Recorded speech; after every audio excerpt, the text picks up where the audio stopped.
Hey, welcome to the Have a Sip podcast. I'm your host, Daniel Martinez. Today we have special guest, another Daniel. This is a side joke. They can't see you, but now they can. You can do a little hand, little motion now.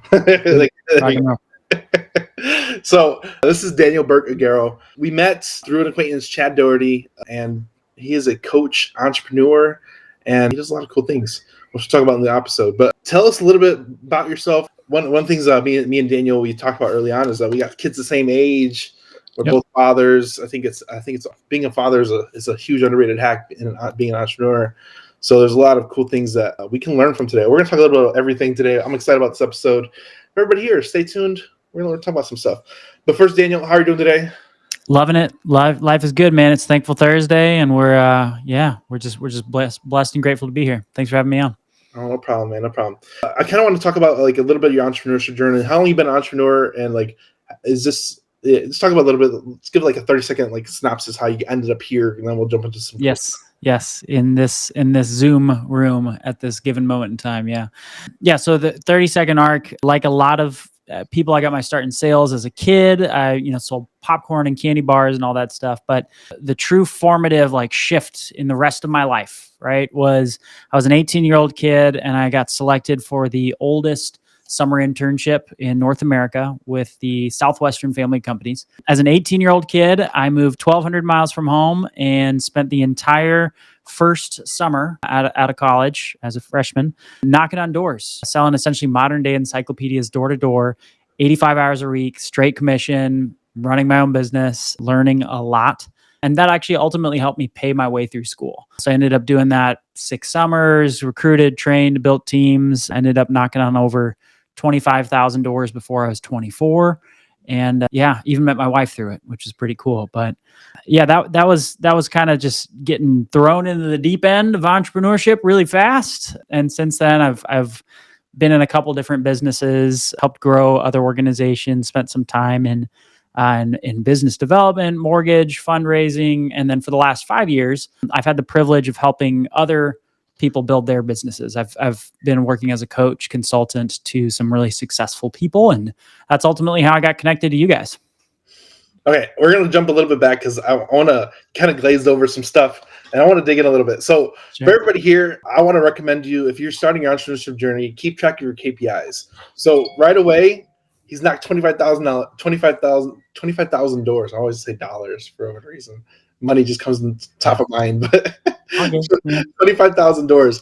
Now, and I know this about you because you're very like organized and that. Were you always like that, or did you always like you've always been keeping track of your spreadsheet, like everything you have like your whole life? Yeah, T's crossed, I's dotted, right? The Excel spreadsheet has to make sense. That's how I'm wired, man. I do better when things make sense and there's order and structure. Again, 2 sides to every coin. There's some really big benefits to that, right? You've seen some of that already. And then there's some also like a lot of my leaders and mentors are like, another question. Cool. Another question. Great. All the questions. Cool. And I'm like, yeah, it's how I'm wired. I ask a lot of questions. So yeah, that's kind of how I've always been wired. I never thought growing up that I'd be an entrepreneur or in sales. No one else in my family is in business. Everybody comes from academia, education.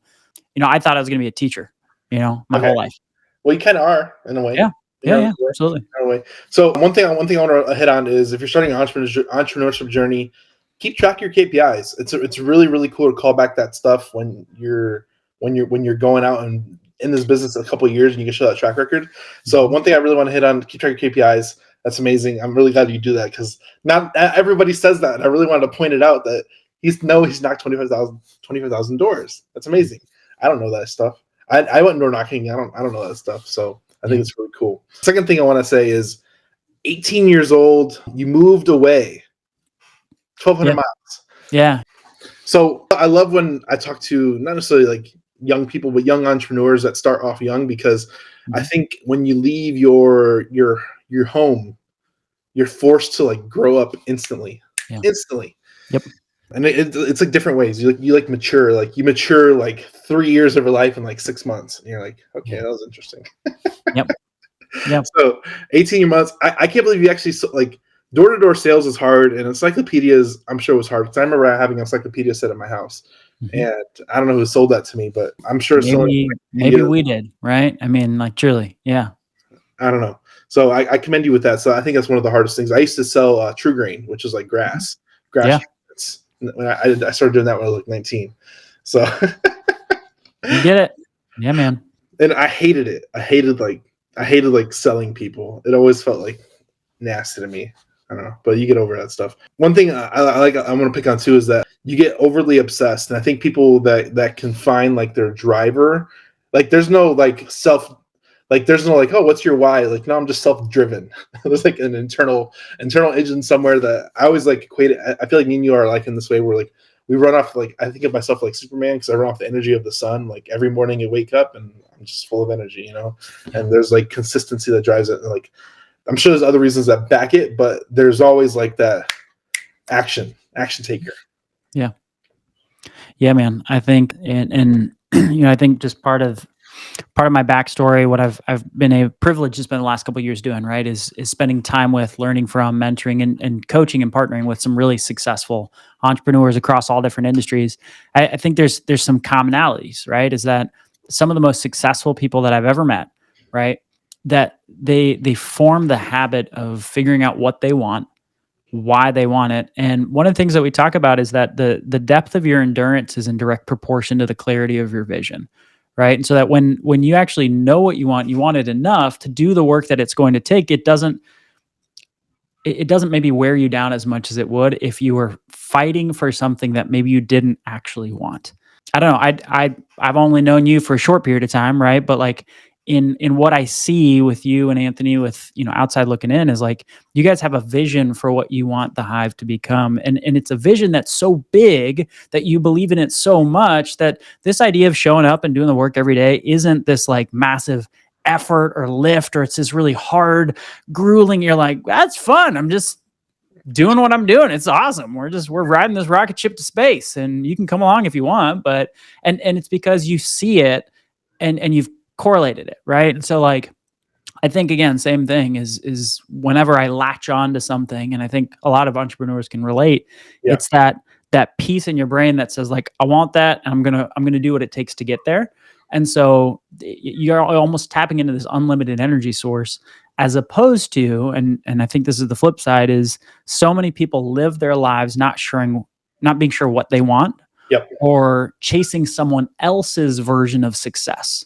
And so we're putting all this energy out trying to achieve something that we've been told is what success means. But since we don't actually maybe really want it, we're constantly on this hamster wheel. We're draining the batteries. I don't know. And I've been there too, right? So I think, again, I think you see both sides of it, right, in entrepreneurship for sure. So one thing, and I think this is a great question for you, because I think we both have younger children. So when I first started entrepreneurship, my parents thought I was a little bit kind of crazy and all sideways, all this stuff. And now that you're a parent, you see, not like you as a parent have to like put your kids on your shoulders and almost like let them get a leg up on you. So like my dad was an immigrant, and he always told me to use my head and not my back. So because my dad literally worked on the roads for 30 years and he had bad knees, bad back, like it literally took a toll on his body. So it's one of those things where like he told me, it's like, hey, use all the work I've done for the last 30 years and do something better with it, and create a better life with this. My dad always like, he never like pushed us to do anything. He just wanted us to do the best we can and work smarter, not harder. But now that we're both parents, like, how are you like putting that instillment into your own children? Because your children, how old are your kids, by the way? So Jonah's 4 and 4.5. Birthday's in May. That's your oldest? Yep, Jonah's 4.5. Yep, and Josie just turned 2 a month ago. So okay, so I think my kids are older than yours. Okay, so I thought your kids were older. Do you have any ideas or like things you're going to do as they get older to like maybe instill a little bit of entrepreneurship into them? And like, what are you trying to implement it?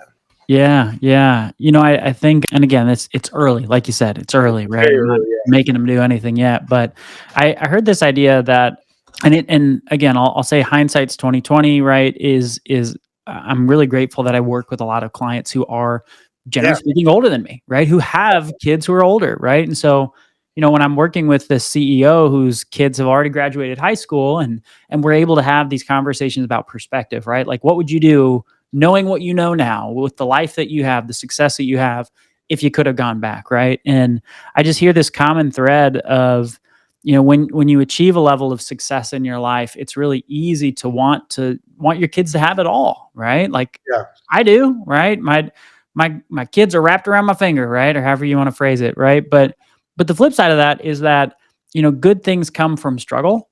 And so I don't know exactly what it's going to look like or exactly what it's going to be, but something as simple as for the season we're in right now, we took the TVs out because we realized the kids were wanting to watch TV all the time. And so now they only get to watch TV once in a while. And so it's like, and it's just this little thing, but it's like when you want something, you don't get it all the time.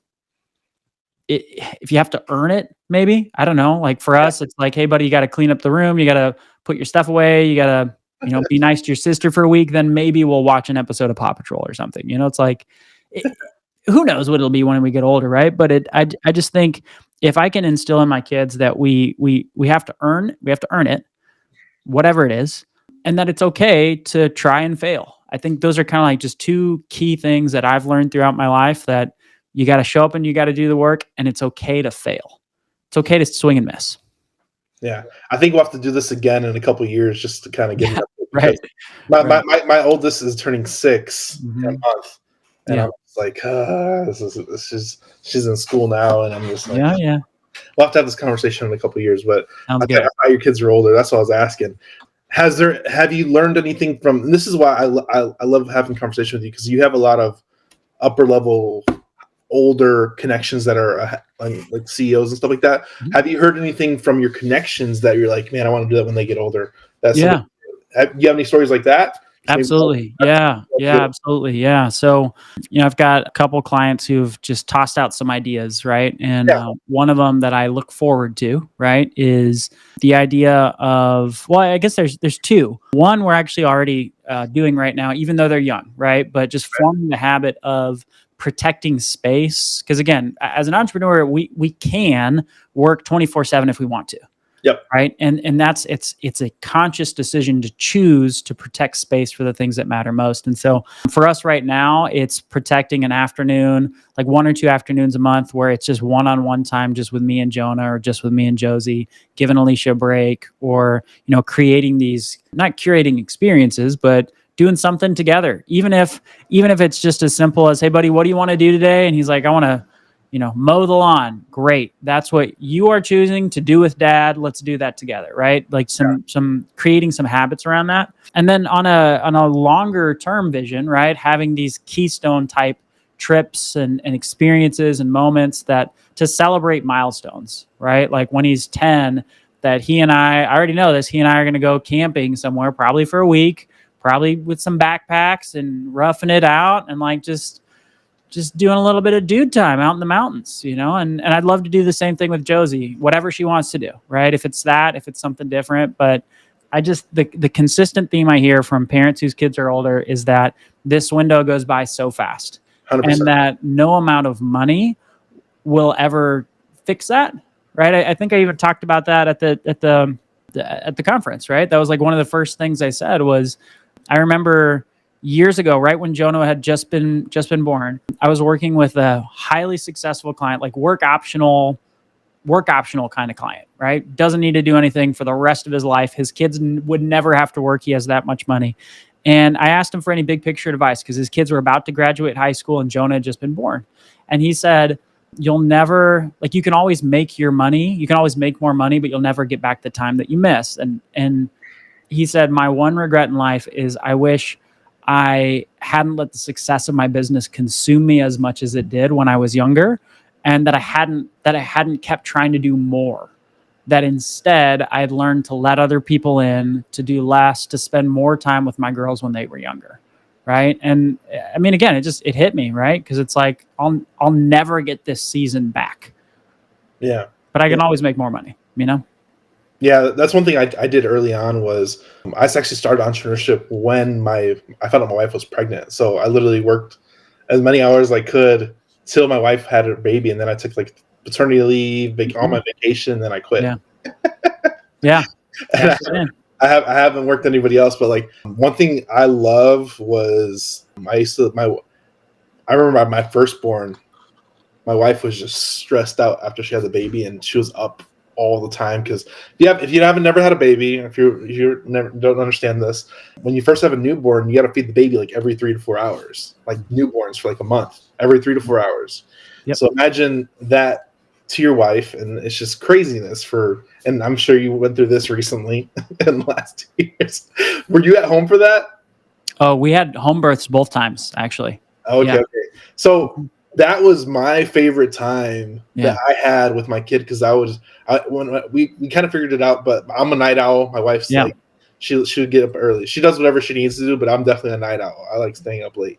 So I would take care of the baby from 11 to like 3 in the morning, and then she would wake up at 6 or 7 o'clock to feed the baby. So I would have that one and a half feedings there, and I love that time because it was just my time. It was my time with my daughter, my son, and I love that time with them. Yeah.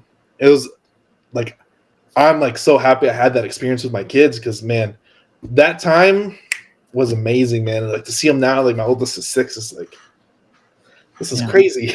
That's wild, man. Yeah. So that definitely being around your child when they're developing is just insane. They grow up so fast. Yeah. My youngest is like talking full sentences now, and I'm like, shut up. Right. Yeah, man, it goes by fast.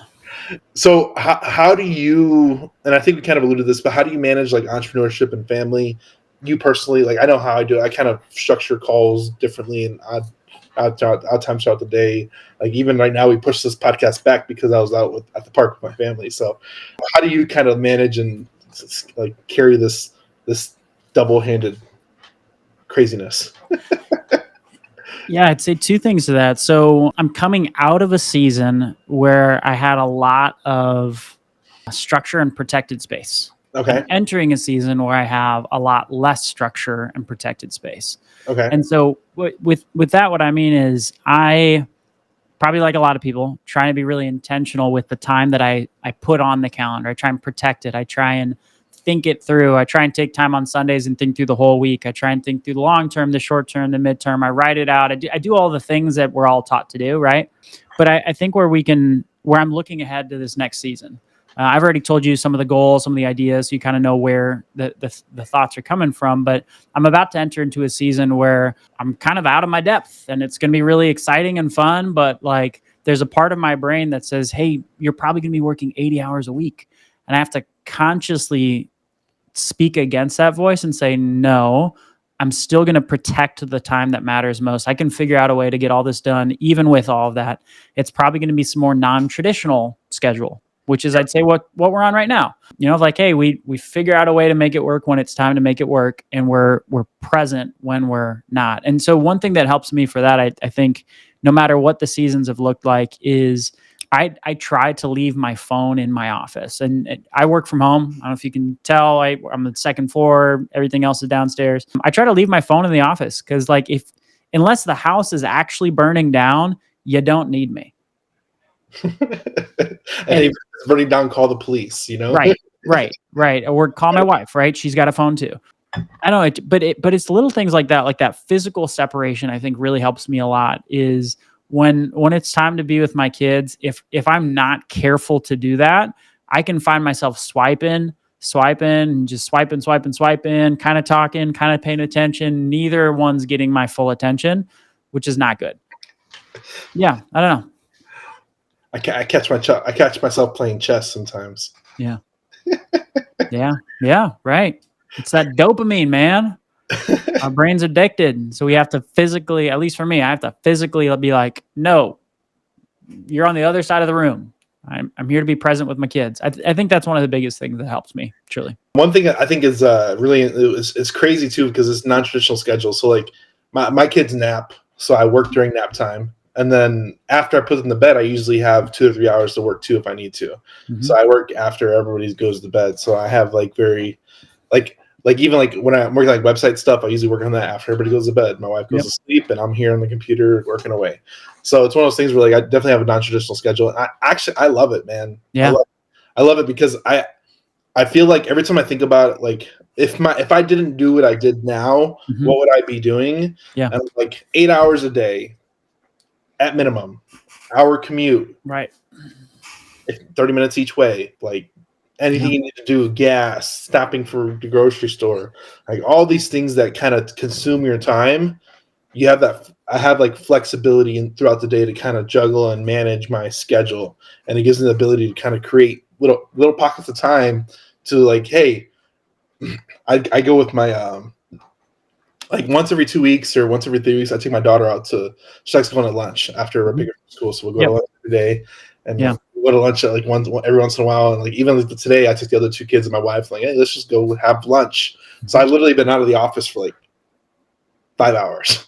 Great. It's great though. I mean, but again, like you get to do that, right? Because of the risks that you've taken to get to this place, right? And it's entrepreneurship. It's not for everybody, right? But if you can see past, right? Again, back to that vision endurance concept. It's like, if you can see past the hard that it's going to be for a season to get whatever business you're doing off the ground to a place that you can step back. If you can see past that and see the future that you value enough to connect your purpose to the present, then what lies on the other side is just, again, it's I think it's the coolest thing. I don't think I'll ever work for anybody ever. It's just how I'm wired though, Yeah, it's a different dynamic. And then I know this is probably the same answer for you, but I feel like my wife has allowed me to create this space of entrepreneurship. And how important is your wife in entrepreneurship and marrying the right person? So my wife, my beautiful, wonderful, amazing, smart, talented How long have you been married, by the way? wife, Alicia and I have been married for 7 years. Okay. 7 years, yeah. So Alicia and I were talking about this earlier. Literally the same thing today is that, in order for me to put as much as I do into the things that matter to me and to our family and to the business, like, it requires sacrifice. It requires sacrifice. It requires a joint, like a team working together, this common dream, and like the reality is I'm Central Time, 7:30 right now. Right. So I'd rather be putting my kids to bed right now. Yeah. I love you, but it's 7:30 and that's what I like doing. I like putting them down. I like reading to them. I like cuddling them, and I'm choosing to be here. And so that means, right, there's a sacrifice made. It's not maybe a massive one, but it's a sacrifice. And every decision we make in entrepreneurship, man, there's the foundational level of support that you need to be a successful entrepreneur. You cannot do it alone, whether it's a coach, a business partner, but like, when you're married to somebody, they can be your biggest champion or your biggest critic. And I'm so grateful that Alicia and that she believes in me. That's it. Cause I've taken some pretty big risks. I've done some things that just don't make sense. And through it all, she's been like, hey, like, I trust you. I trust you to do the work. I trust you that if you've thought this through and you're willing to do the work, like, that it's going to work out. Like, I believe in you. And I don't know. I just think that hope and that belief has anchored me so many times through some like dark moments and through some, peaks and valleys. Yeah. It's huge. Yeah. Huge. Your spouse in business is crazy. Crazy. I think it's definitely a make or break. Yep. To your success. Yeah, I'd agree, man. 100%. Make or break it to your success in the future. Because, man, I hear stories of their significant other, their girlfriend or whatever, and aligning. And it's funny because in my previous podcast, I had a 20-year-old guy, and he has a girlfriend. So I asked him that question too, just kind of peek where his head's at. Sure. He's like, that was good. For everybody here, go check out that episode with Braxton. But okay. Yeah. Mm-hmm. Yeah, I just interviewed Braxton Harrison before. Awesome. But I'll release a couple episodes before yours. So if you're listening to this, go check out Braxton Harrison. Ask him that hard question too. I don't know if he was dating or not. I was just curious. But one of those things where, like, I think a lot of younger people, they get, like, you can get not necessarily corrupted in a, like, totally like your disastrous way where you're going to prison and you're doing all the wrong things. But I think you get corrupted in like slight little ways that change the trajectory of your life. Yeah. It could be a woman, it could be money, it could be your friends. And it just one of those things can totally change the trajectory of your life and where you end up. And it's always that influential moment from like 15 to 20 right there that it sets the rest of your life up. Yep. You're kind of stuck. And not you can't change it later. It's just really hard to change once you're in that path. Yeah, absolutely, man. Yeah, and yeah, just having the right people in your corner, man. People who believe in you, challenge you to be better, who encourage you, who see the good in you, right? And yeah, it's really hard to do entrepreneurship by yourself. You need people. We need people. I think that's how we were built and wired. Is that we need community. Yeah. We need support. So yeah, I'm grateful for my wife. She's the best. Yeah. Yep. 7 years. I got married in 16. So I think we're 7 years too. Yeah. Yeah. When in 16? May May 28th. October. Yeah. All good. Yeah. It's funny too, because there's another one of our speakers. He didn't come to our event last year, or this last one in October, but he spoke the last 2 events. He's been married 7 years too. So I think this is one of the things where, like, when you need to create your circle small, especially in entrepreneurship, and people that are in the same position and have the same life goals. I think you mentioned that to me the first time we met.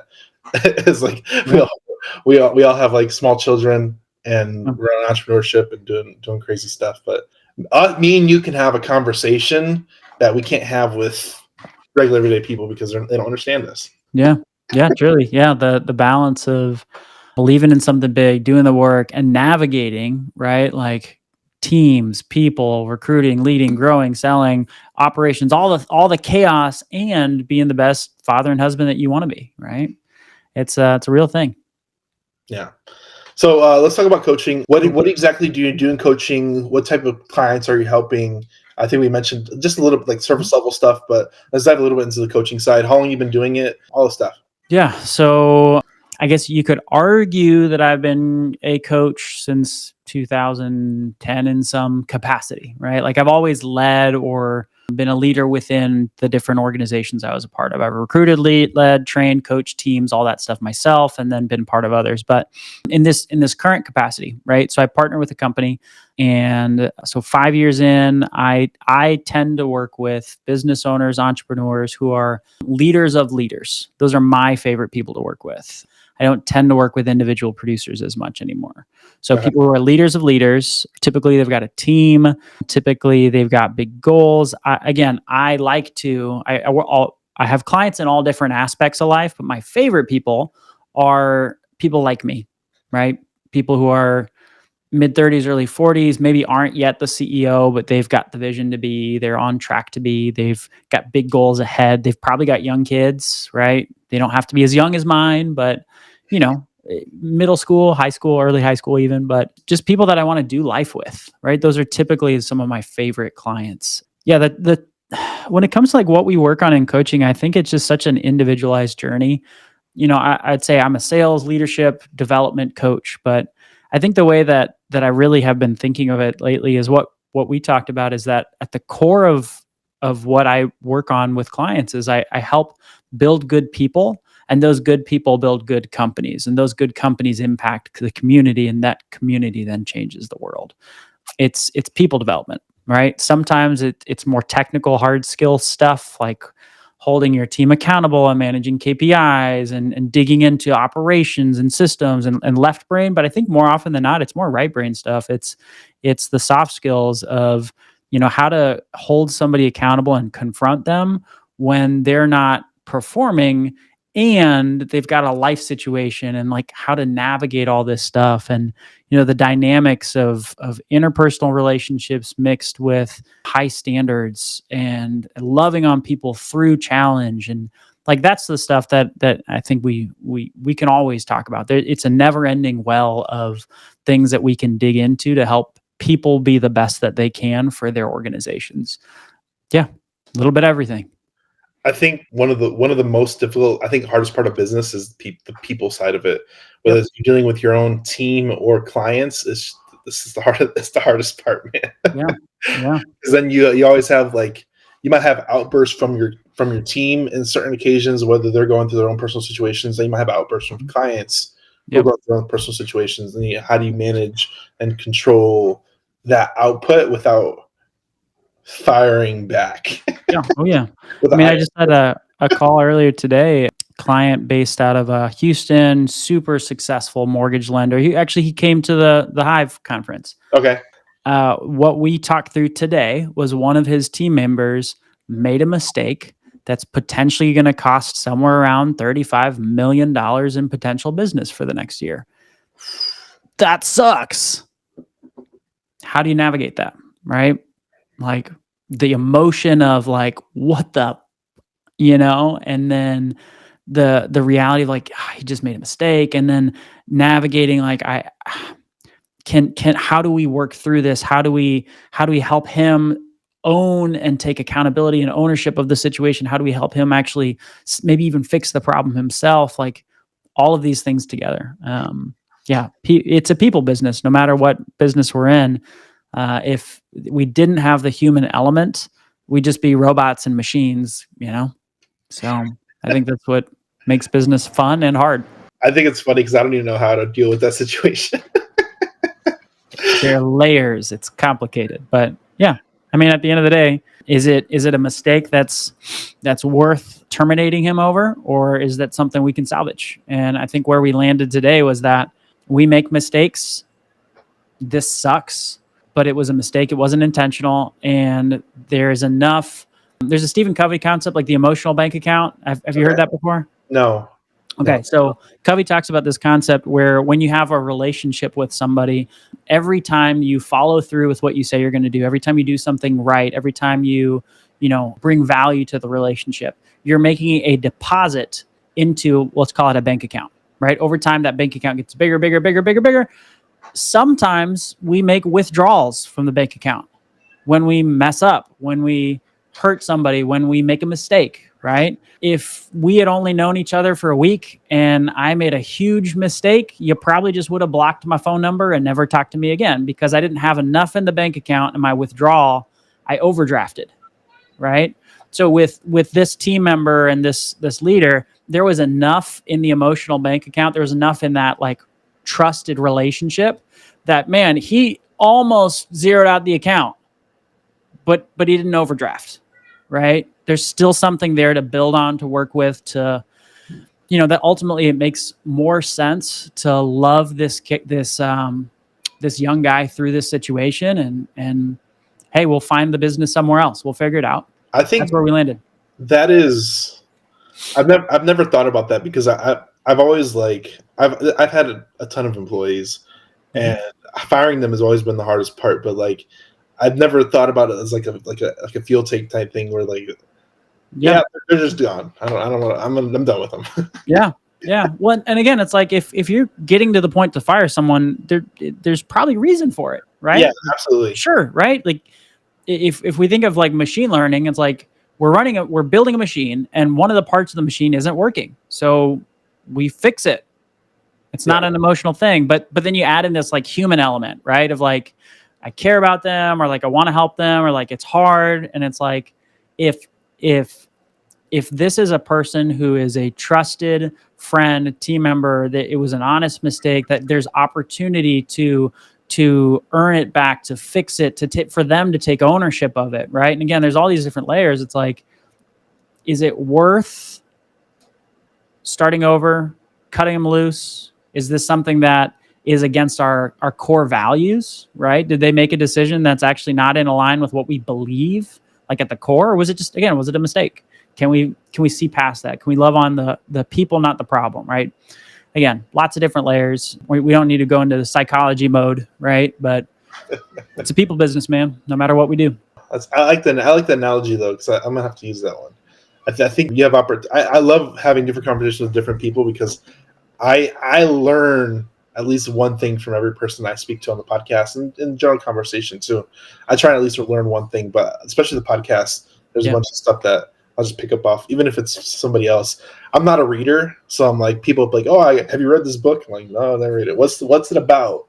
Tell me what it's about. Okay, awesome. That's a great business analogy. I can implement this in this way. Amazing. I got to read the book. I'm sure there's other things in the book that I'm missing, 100%. But at least got something out of it. Love it, man. Well, that was the one thing. That's all you needed for today, right? That's it. What is a quote that is yours or somebody else's that you resonate with? That I resonate with. Something I've been spending a lot of time on this past year has been, well, I guess two. One is the one I already shared, because the guy who said it first, that I first heard it from, Ron Alford, the depth of your endurance is in direct proportion to the clarity of your vision. I've loved that. I'm a runner. I'm one of those weird runners that likes to run stupid far distances. So I think just like on a primal level, the word endurance really resonates with me as an entrepreneur, of like, you have to deal with the hard stuff to get to where you want to go. Yeah, I think that's I think that's one that I always come back to. Another one is a Maxwell, is that a pessimist complains about the wind, the optimist hopes it's gonna turn, and the leader just adjusts the sails. Oh, that's a good one. Yeah. That's a good one. Those one Anthony sent me. Oh, that's a good one too. I just posted about it. Here, let me find it. I have it real quick. It's something about sales too. I have it right here. We can't control the wind, but we can always adjust the sails. Same thing. Same thing. Yeah. that was from I think Monday or Tuesday this week. So sweet. Great minds think alike, right? Great minds think alike. It's funny because it's on a like a fortune cookie. It's a fortune cookie quote. Love it. But hey, it doesn't have to be complicated, man. It can come from the fortune cookie quotes are good sometimes. That's right. Yeah. They got some good stuff in there sometimes. So don't knock the fortune cookie. Right. It's all based off of somewhere's reasoning, you know. Yeah. I think it's funny. Let's talk a little about speaking. You've done a TED Talk. How many speaking engagements have you done? And like, when did you start speaking as a whole?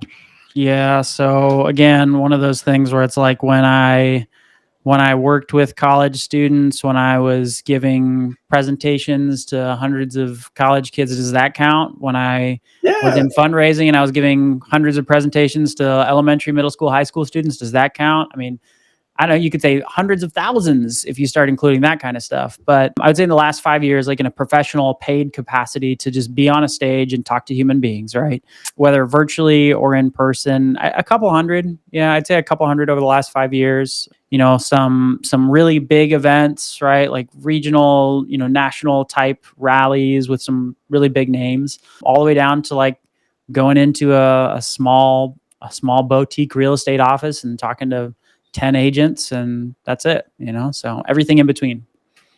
Wow. I like speaking, and I was listening to a mastermind call yesterday, and he said he got into like the public schools. He got into like a public school network. Yeah. And that he was teaching to like kids about entrepreneurship and like basics of real estate, stuff like that. I'm like, oh, that's cool. Yeah. I like introducing new ideas and possibilities to young minds. Yeah. I think there's man, again, if there's one thing for the future is back to the stuff about kids, right? Is I want Jonah to believe that he can take risks and fail, and that if he wants to work a 9 to 5, if he wants to conform to the machine, go for it.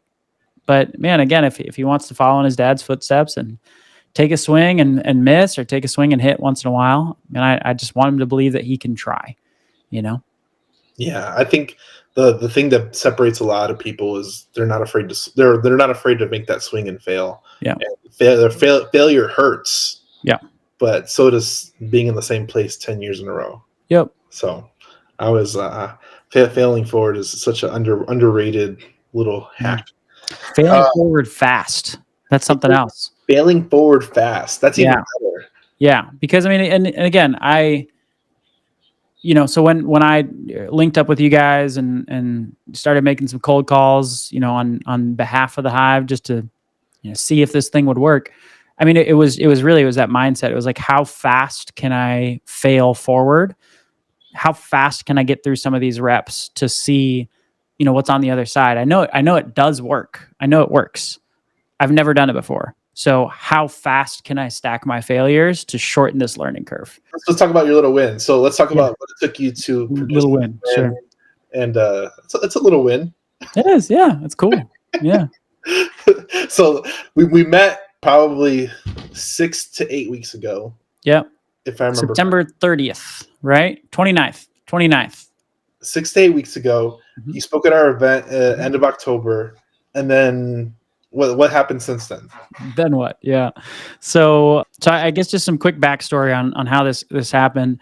So I've worked with probably about 100 clients one-on-one in a direct capacity over the last 5 years in all sorts of different businesses, right? Like real estate, mortgage, financial services, insurance, oil and gas, actuaries, attorneys. Like I've been a part of a lot of different businesses, and I've seen how they all operate.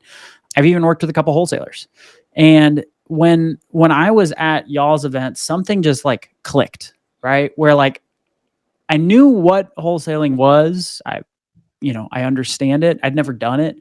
But to me, there was a barrier to entry in my brain, at least at the time, right?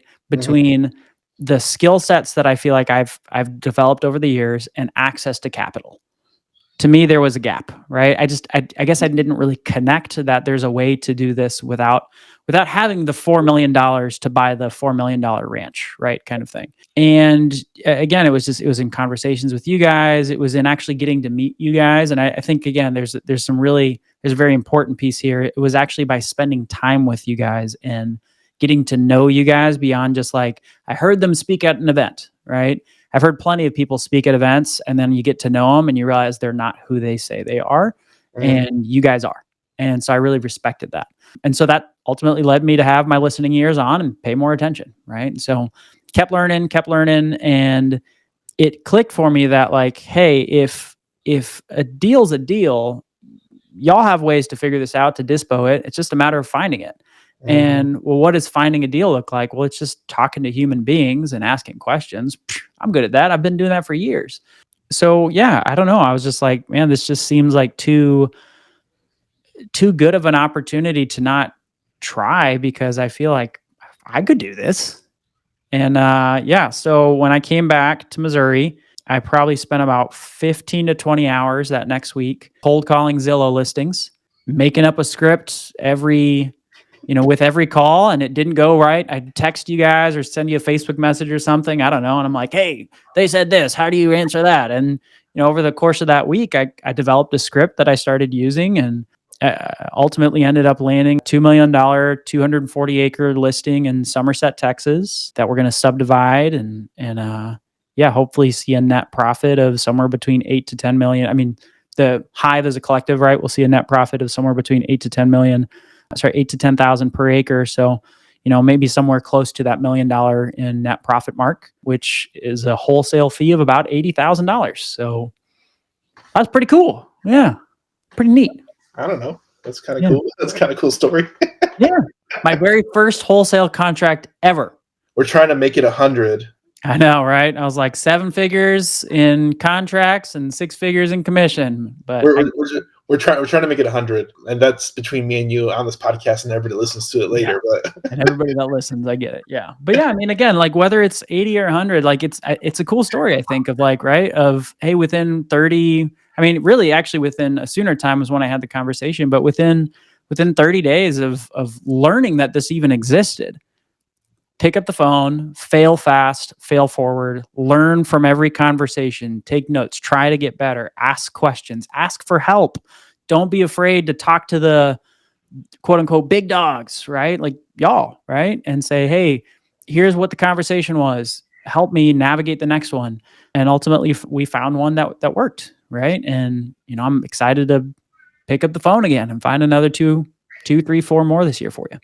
So one thing I really want to hit on too before we end it here, but is consistency is the first thing. Number 2 was you're not afraid to ask questions, and number 3 is you weren't afraid of failure. And I think those are the biggest things that led to your success in such a quick time. Was probably those biggest things. We've worked with a lot of different type of students in different ways, and they've all struggled with one or all of those. Yeah.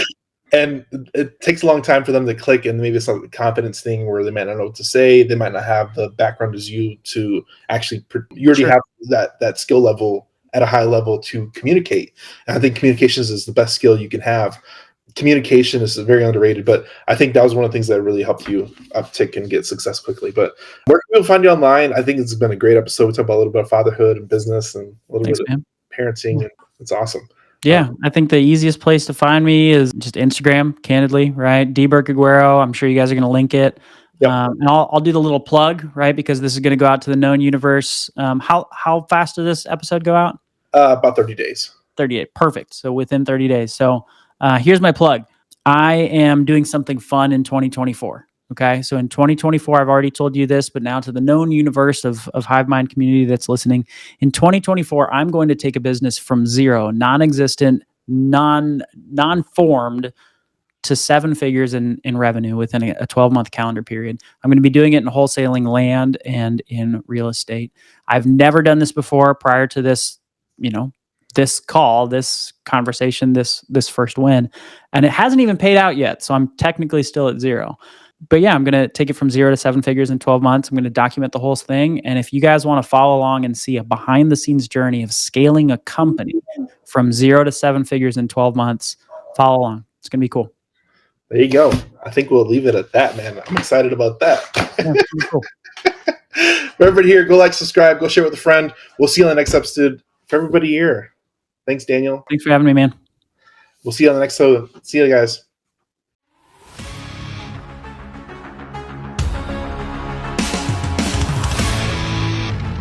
This is the offer we make.